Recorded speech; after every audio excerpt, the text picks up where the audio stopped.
Bluebonnets are kind of a big deal here in Texas. And so at one point I got an idea to incorporate a bluebonnet into a potholder. And this is what I came up with. It's very, you can see, it's just kind of a, it's not so much a pattern as it is just kind of, I don't know, it's an art, I guess. You just kind of do it until it looks right to you. Okay, so the first thing you're gonna need is a stem, and I just take a loop and I cut it. You can, I always do this on the pro size just because I think it makes a nicer size flower, but again, it would just make it smaller. So I just find a spot, lift up a loop, tuck it under, and tie a knot. You're going to want to do it while it's still on the frame, obviously, because it gives you some holes to work through. And then I come down and I'm aiming for the corner here. So about halfway down, I'll tie another little knot to kind of help hold it in place. And then I come down to the bottom and do my final knot. So I think I actually didn't say this. This is a pro size green.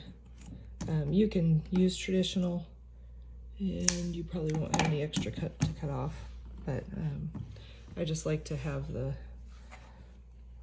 little bit extra of play just in case. And then I take a blue, and so you're kind of just going to weave back and forth like this, tying knots all the way. So I come down, just, you know, kind of picture what I want it to look like, and I want it to come down right about there on each side for that first one.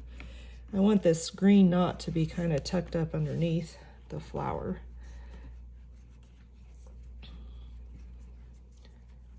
I just tie a knot. Okay, make it kind of tight so that it won't come undone. And then I come up at a diagonal, lift up a loop, make a knot. I come up again at a diagonal. You want it to be getting a tiny bit smaller as you get toward the top. Knot.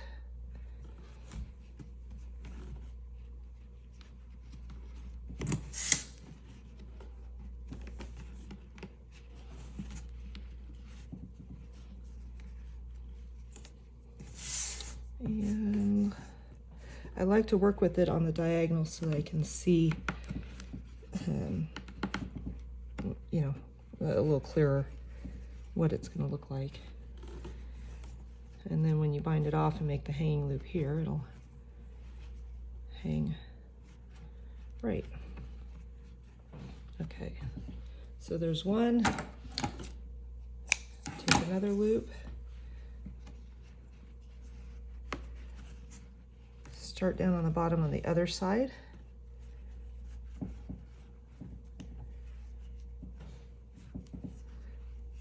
Okay, so on those first ones I make a double knot. On these are just single knots, and then double knot at the end. So I'm going to come right about the middle between these two knots.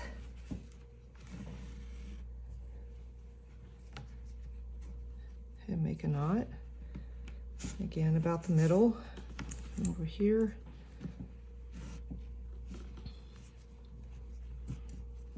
Make a knot.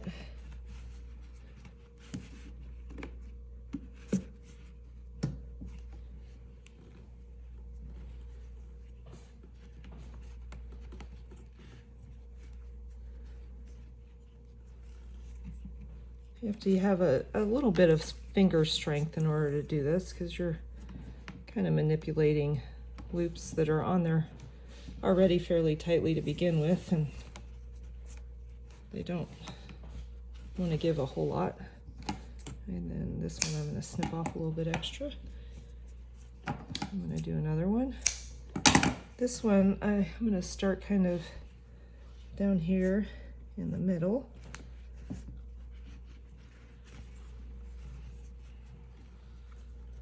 Make another double knot.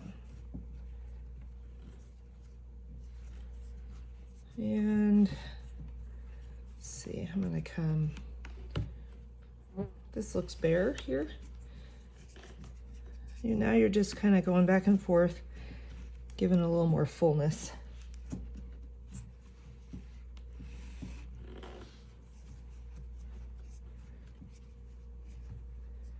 And I'm gonna come over here.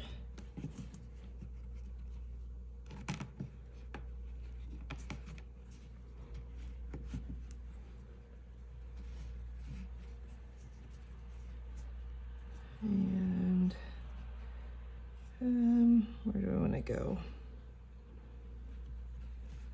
I'll go in here.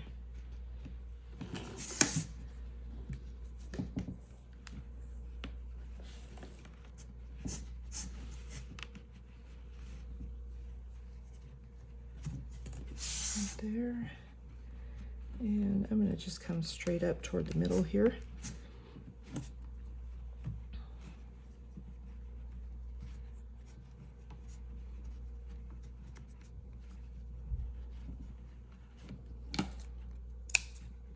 Off that a little bit. I'm going to do another one, just give a little more fullness. I'm going to come here to start this time, and I'm going to work down.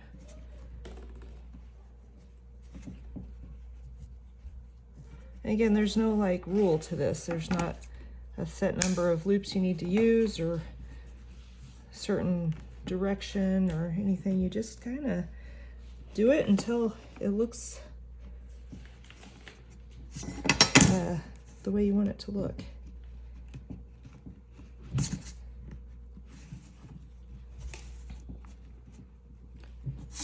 And I'm going to come here.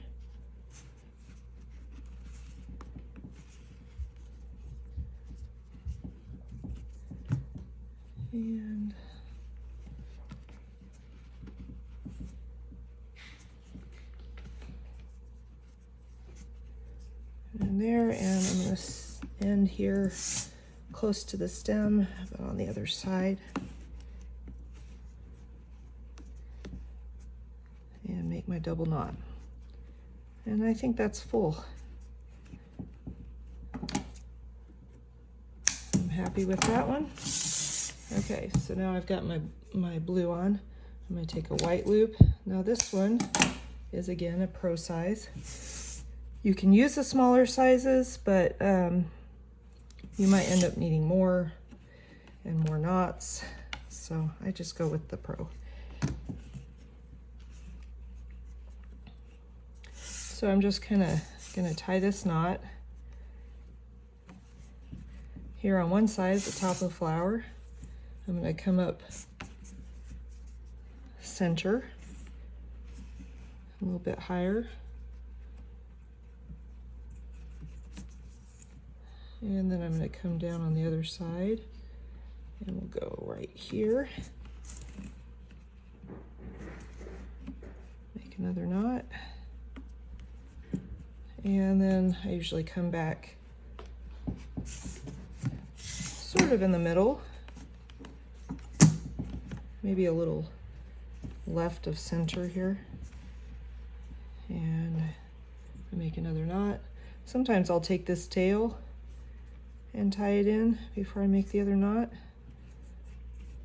Make sure it faces the right direction to give it the fullness where I want it. And then I cut that off. Okay, so now you've got your bluebonnet on there. So I used, I think, if I remember right, I used 4 blue ones. You could put a 5th one on if you wanted it to be even more full, but I've also done it with 3. It just depends on the look you want. So then I take fray check. You could probably use super glue. I've done that in a pinch, but I like the fray check better. And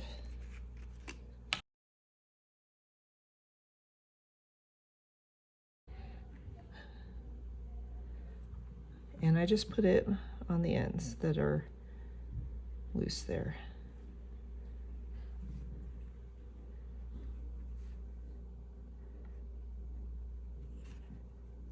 Let's see, you get that blue one, pull this back, get that green one underneath. Let's see, did I get all these blue? Oh, there's some more. And don't forget the one on the tip here. And that'll just help hold it from unraveling so much. And there you go. So you're going to bind it off starting at this corner, so then when it hangs, it'll hang correctly with that at the top. And that's it. Like I said, you can use your imagination and do all sorts of different flowers. You can make a center, do some just whatever color circles of loops that are either tied down at the edge, or you can even sew them down and then make some sort of little coil there of knots in the middle for the center of the flower. Or use your imagination. Hope you enjoyed it.